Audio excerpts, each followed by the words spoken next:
most remarkable construction of the territory of Almeria is a collective work built over generations based on effort, need and expertise.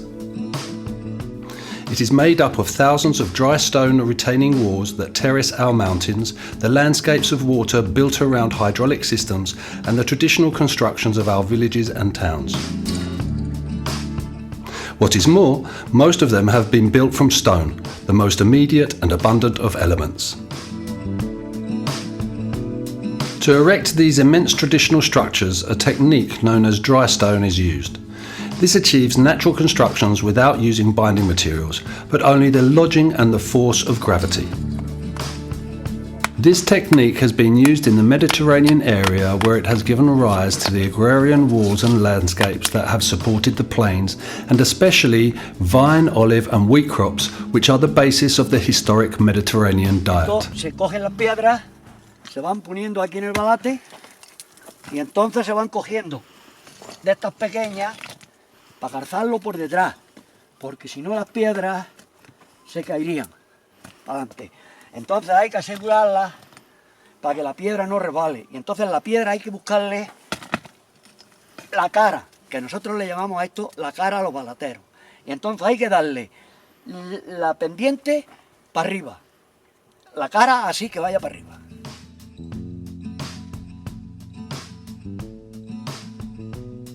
Walls built in this way, in addition to serving as agricultural support, maintain the plots of fertile land that improve biodiversity and stop desertification.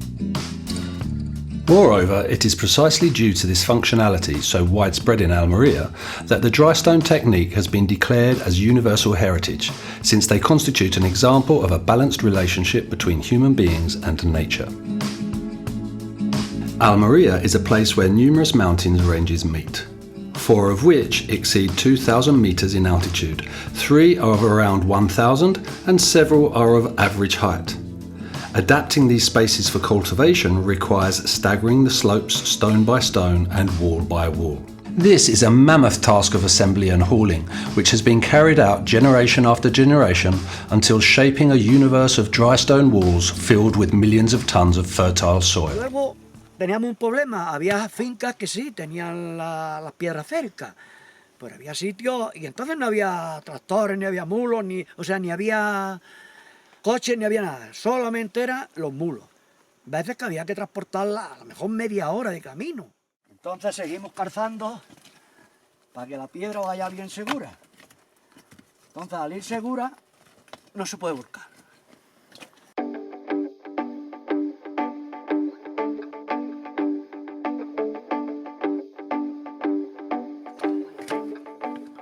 A handmade Almeria that the sheer volume of work and transformation of the territory represents the greatest human work of our ancestors. An extensive material legacy that reached its peak between the late 19th and early 20th century, coinciding with the rise of traditional agriculture and the expansion of the vineyard. This meant a change in the provincial landscape, which went from a subsistence farming limited to riverbeds and river sources to a more extensive agriculture geared towards the exportation of grapes. Luego ya pues hacía los brazales, pues coger y montar los alambrados, plantar las parras, eso se llevaba bastante tiempo en poner, desde que se empezaba a hacer la finca hasta que se podía coger ya producción, podían los niños pasar 15 o 20 años.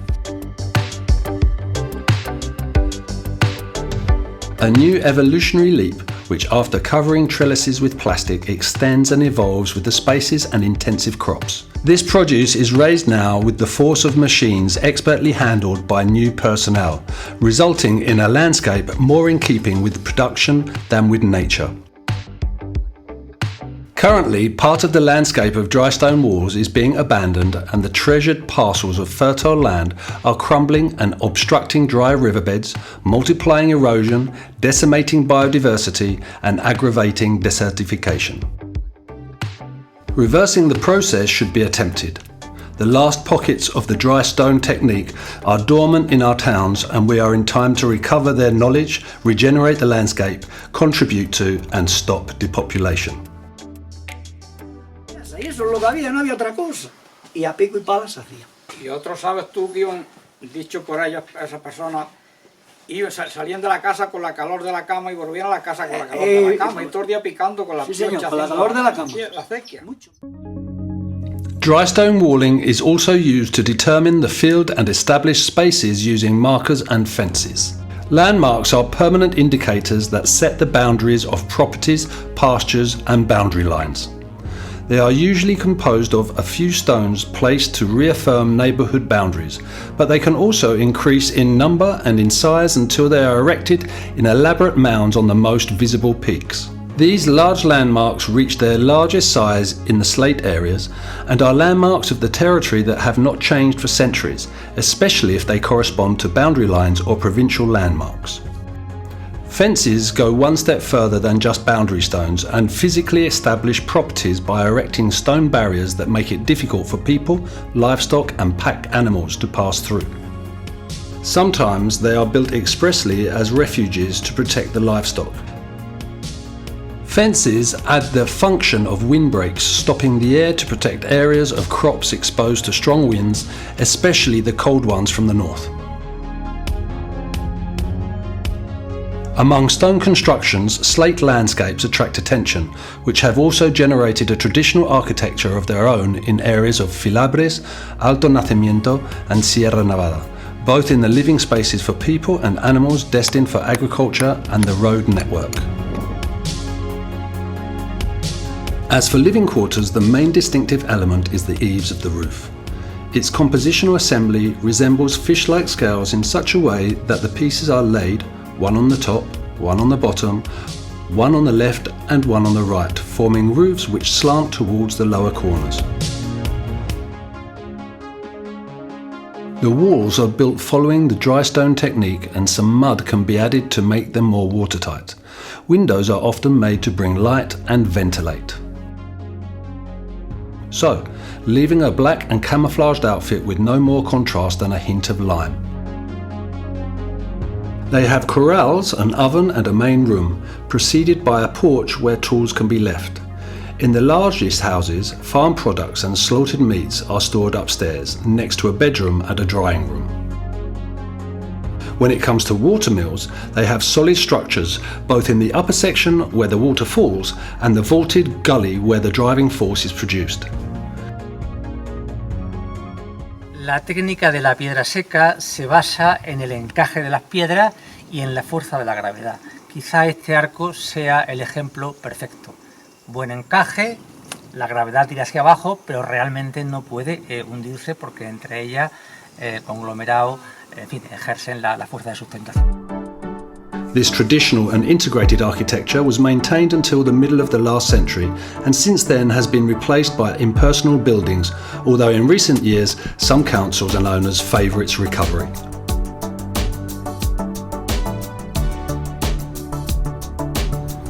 The abundance of cattle in the sunny areas of Filabres and to a lesser extent in the slate areas of Sierra Nevada has led to the existence of quadrangular corrals adapted to the slopes, with slate walls and sheds to shelter the livestock, separate the cattle or protect the recently calved young. The walls were crowned with wide cantilevers to prevent the foxes, wolves and nail cats getting in. They even deterred bears that lived in the area until the beginning of the 17th century. Some have a cross or anthropomorphic figure of white pebbles as a protective totem against electrical storms, evils and diseases. Dovecotes, as a necessary space for subsistence, were normally located on the top of the house, but in the open field it was common to build a small freestanding building. These had wall holes which were left for the nests. Alternatively, pieces of stone were embedded to form a kind of bookshelf that filled the wall. A small access gate, a water basin, rods to perch on and a hole safe from martins and cats made up its sparse furniture. The cobblestones cover the ground to make it more resistant and practicable, and so spaces for public use, especially those for transit, used to be paved. In the domestic realm, the courtyards and ground floors of some farmhouses were also paved, especially in the corridor that led to the stables. In the areas with slate, the rest of the house was also floored with large pieces of this material. Most of these cobblestones have disappeared, but there are still forgotten sections in mountain areas which have been inherited by dense road networks that linked towns and villages, the population that used them in their daily movements. Their paths are logical, always looking for the shortest route, and zigzagging when slopes become unbearable. They have cobblestones with large pieces, and the widest ones usually have a central axis. The threshing circles are spaces where the grain is separated from the chaff by threshing. The process starts in the summer, separating the grain coming from the harvest and passing a toothed or threshing board to shear the ear and chop the stem, leaving the product ready for winnowing. Finally, the grain is stored in the farmhouse barns and the straw in haystacks, and so completing a communal task in which relatives and friends participate. The agrarian communities have one or several threshing circles located in high places open to the winds, which are abundant throughout the province. When the property belongs to a family setting, the threshing floors multiply and so clusters of them appear. The threshing floors are usually circular and cobbled, although when stone is scarce, as in the Estancias and Belez areas, they are made of earth, and when the time comes they are moistened and tamped. The type of flooring will depend on the availability of stone. Therefore, in areas of filabres and alpujarras, those of slate slabs are abundant, and in the Valle del Nacimiento or Campos de Níjar, gravel is used. Construction begins by tracing concentric circles and radii on which edge stones are embedded to later complete the resulting draws with hauling material. These differentiated spaces can be quite peculiar and passed on from generation to generation. Traditionally, they have been used as a social space where weddings, dances, parties and communal meetings can be held. At present, some are being renovated as public spaces and viewpoints. Stone shelters are simple and functional constructions located in agricultural spaces that provide protection from severe weather and respond to the immediate needs of shepherds and farmers. Primary constructions embedded in the landscape in such a way that they blend in with the environment in a natural and aesthetic symbiosis, where man intervenes to gather and fit the stones in an exercise of practical art that enhances and references the space where they are located. Hunting posts are parapets where hunters await partridges that are attracted by the call of a mate placed on a point or mound of stones. Hunting as a sport and a food supplement has always been linked to the traditional world where these buildings located on heights dominate the abundant territory.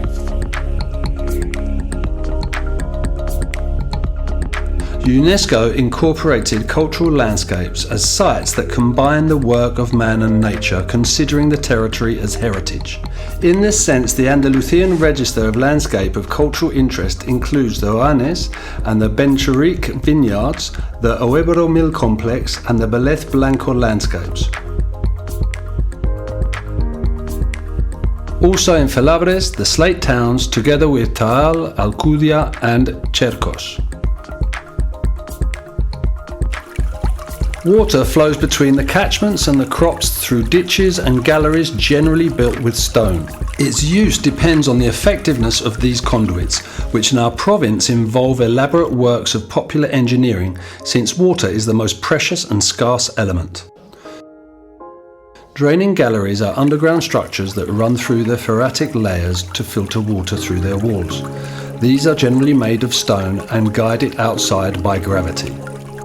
They can be from a few meters to several kilometers long and usually have ports through which to extract the materials from their excavation.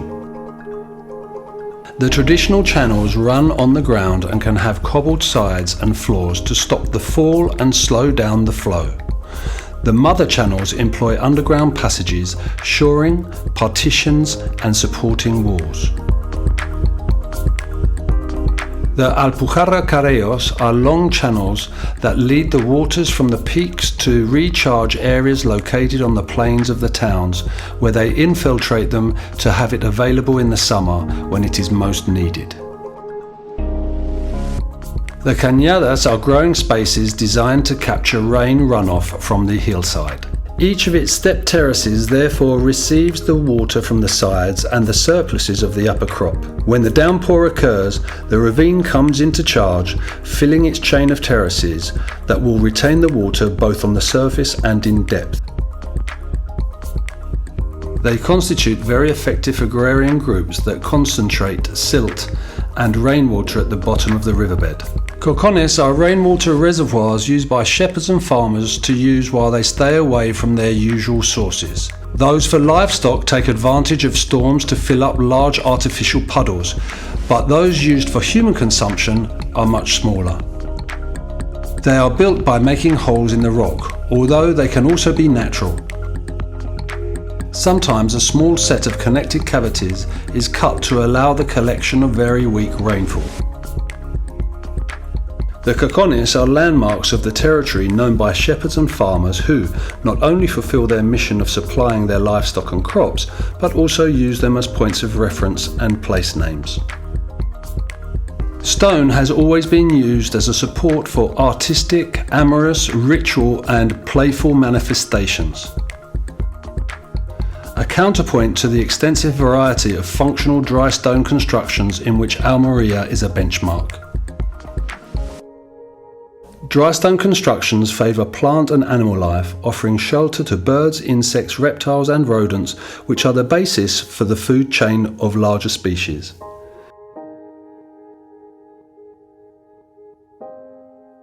In addition, in the case of balates, threshing circles, channels and cobblestones, the stones use the roots to fix themselves into the ground and join each other, thus achieving naturally integrated ensembles.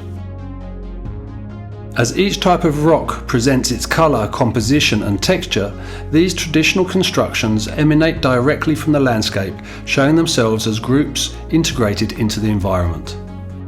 In some cases, such as that of black architecture, the mimicry is accentuated by merging buildings with stone backgrounds.